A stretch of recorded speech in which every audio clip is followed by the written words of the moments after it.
খুশি হবে।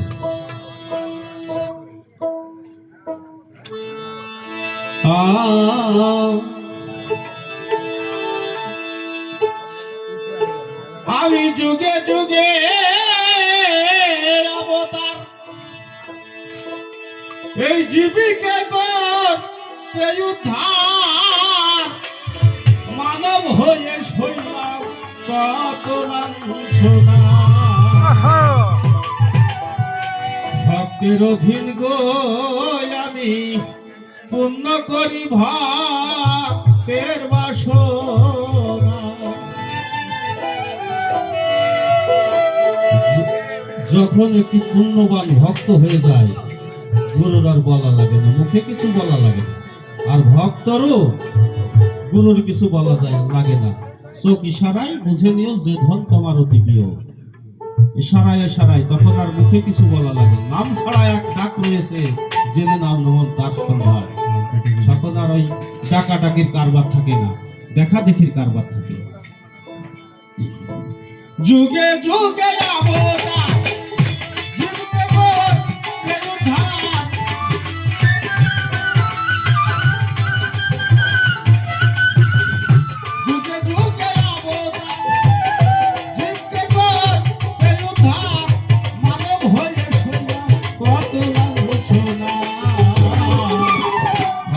অধীন গো আমি পূর্ণ করি ভক্তের বাসনা। ভক্তের অধীন গো আমি পূর্ণ করি ভক্তের বাসনা।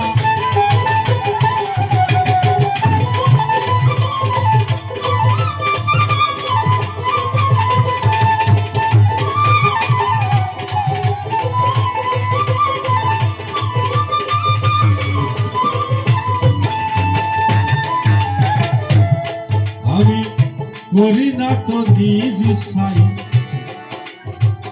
ভক্ত যদি মনে লাই, ভক্তি জোরে পুরাই তার বাসনা। আমি করি না তো নিজ ইচ্ছাই, ভক্ত যদি মনে লাই, ভক্তি জোরে পুরাই তার বাসনা।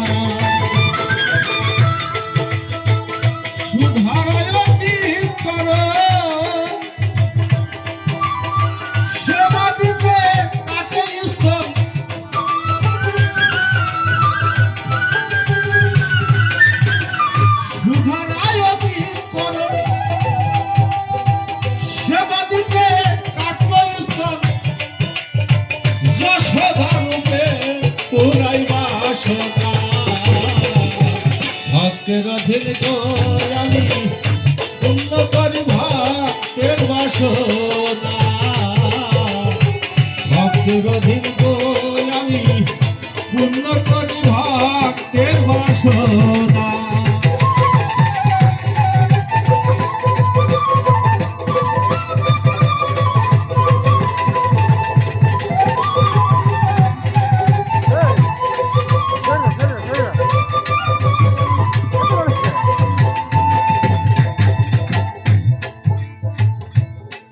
আমি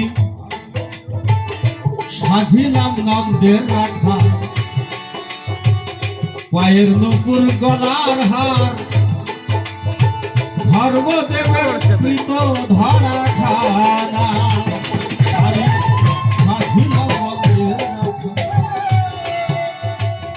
পায়ের নুপুর গলার হার, ধর্মদেবের কৃত ধরা খানা।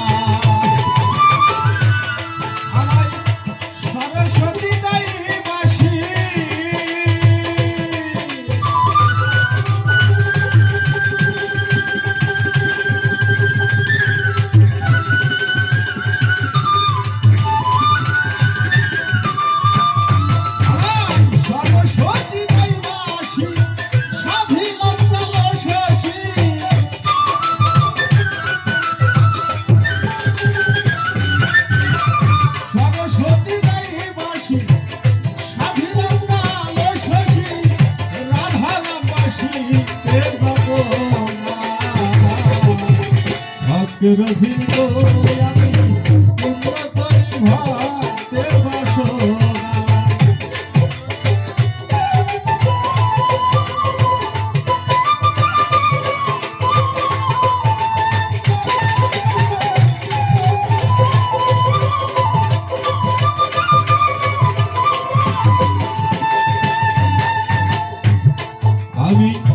মহাদেবের হই মাথা,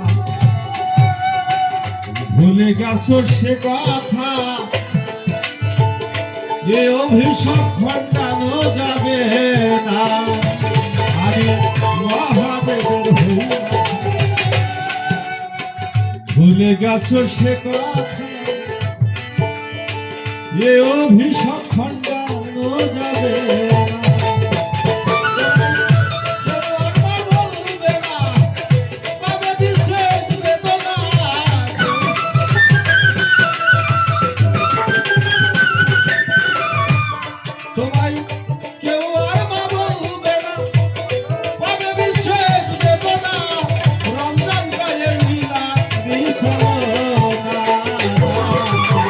ভক্তের অধীন গো আমি পূর্ণ করি ভক্তের বাসনা,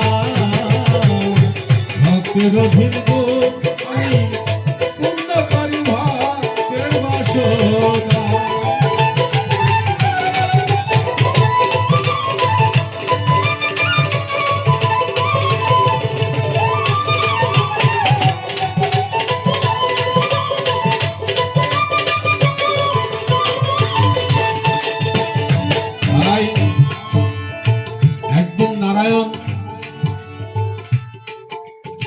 নারদকে ডেকে বলে,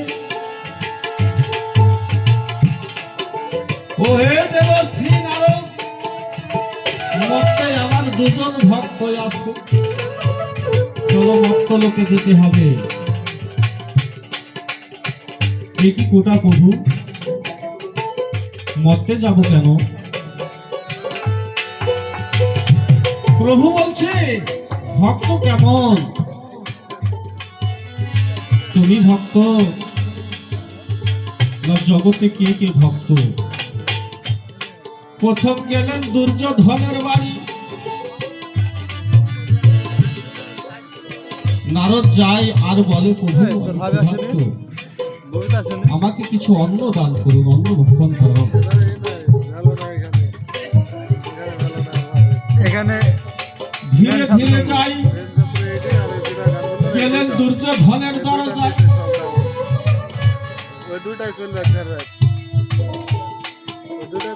সেখানে ছিল রাজভোগ। দুর্যোধন রাজা, মাতা গান্ধারীর 100 পুত্র, তার ভিতরে দুর্যোধন রাজা, ইনি বললেন যে আমার এখানে ভিখারি সেবা হয়, সেবাই গলত, তাই তার রাজভোগ রেখে চলে গেলেন। আর বলল, নারদ, আমার আর একজন ভক্ত রয়েছে। চলে গেলেন ধরাসতীর বাড়ি। ধরাসতী ছিল ভিখারি, বিদুর ধরাসতী ভিখারি। এমন সময় হাঁক মেরেছে, তার ঘরে অন্ন নাই।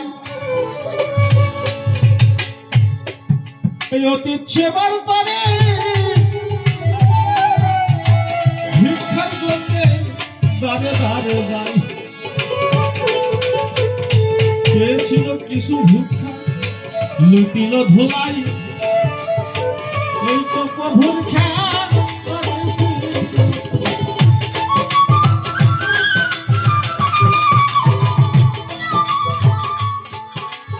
নারদ বলছে, প্রভু আমার সেবা হবে কখন? আমি বলছে, আর কিছুক্ষণ অপেক্ষা করো। একজন দোকানির কাছে গেল। দোকানি বলল, আমি বাকিতে মাল বেচি না, যদি নগদ কিছু দিতে পারো আমি তোমাকে দিতে পারি, কিন্তু আমি বাকিতে মাল বেচি।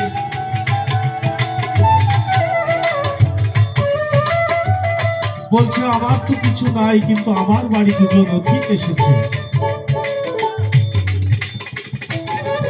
বলল, আছে। বুকের এক স্তন কেটে দোকানের কাছে বন্ধক রেখে প্রভু সেবার আয়োজন করেছে।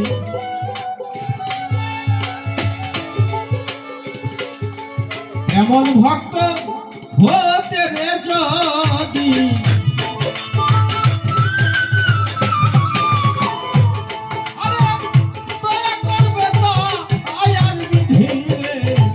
এমন ভক্ত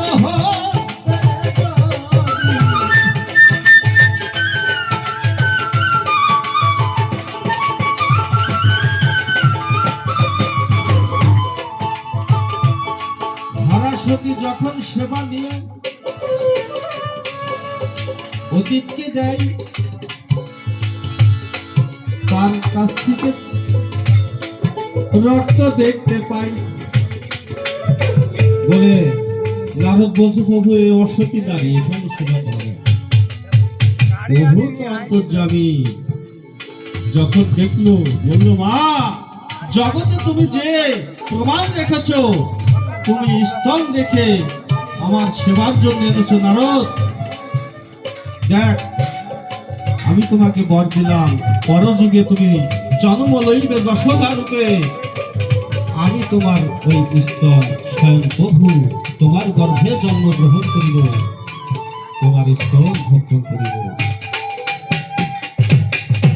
আমি তোমার সন্তান হয়ে জন্মগ্রহণ করব মা। স্বয়ং প্রভু এমন ভক্ত, ভক্তের অবদান। গুরুর কিছু দেওয়ার থাকে না, যখন ভক্ত ভক্ত হয়ে যায় সবকিছু ভক্তের হাতে চলে যায়। তুমি বলেছ, আমারে কান্দায় বন্ধু যত পারো সুখী হয়েও, আমি তোমার কোন দোষ, কখন তোমার কাঁদাইছি, কি কারণে কাঁদাইছি, কারণ অকারণে। বাবা প্রভুর জন্য জল আলাদা, নয়নে তিনটি বদন আছে, একটি নয়নে তিনটি বদন আছে। যদি এই কুনাদি জল বাড়ায় জানবেন কামক, আর যদি এই কদি বাড়ায় তাহলে জানবেও কিছুর জন্য হারাইছে কাছে। আর প্রভুর জল নয়নের একেবারে মনির থেকে এক ফোঁটা ঠক করে পড়ে যাবে এই জায়গায়, এটা প্রভুর কাদা। জলের তিন প্রকার ধারা, এক নয়নে এই তিনটি বদল। খালি হাউ করে কাঁদলে হবে না, বুঝতে হবে, তারপরে কাঁদতে হবে।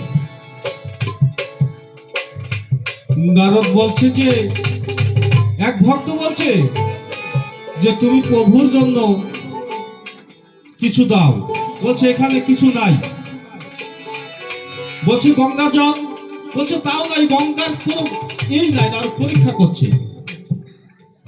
বলছে তুলসী পাতা, বলছে তাও নাই। এক কথায় ভক্ত অস্বীকার, কিচ্ছু নাই। বলছে ভক্ত কিছু যদি না থাকে, তোমার নয়নের জল চরণে নিবেদন করো। তাই নয়নের জল ছাড়া গুরু আর কিছুই গুরুর কাছে দেবার থাকে।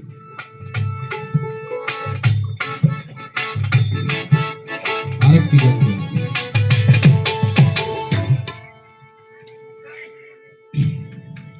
আমি মন চোরা ভক্তের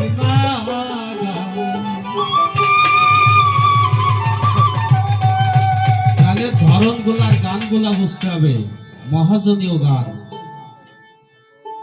যদি আগেবার পাই ভক্তর গুরু কোথায় রাখে দেখো, তারে ধরে রাখি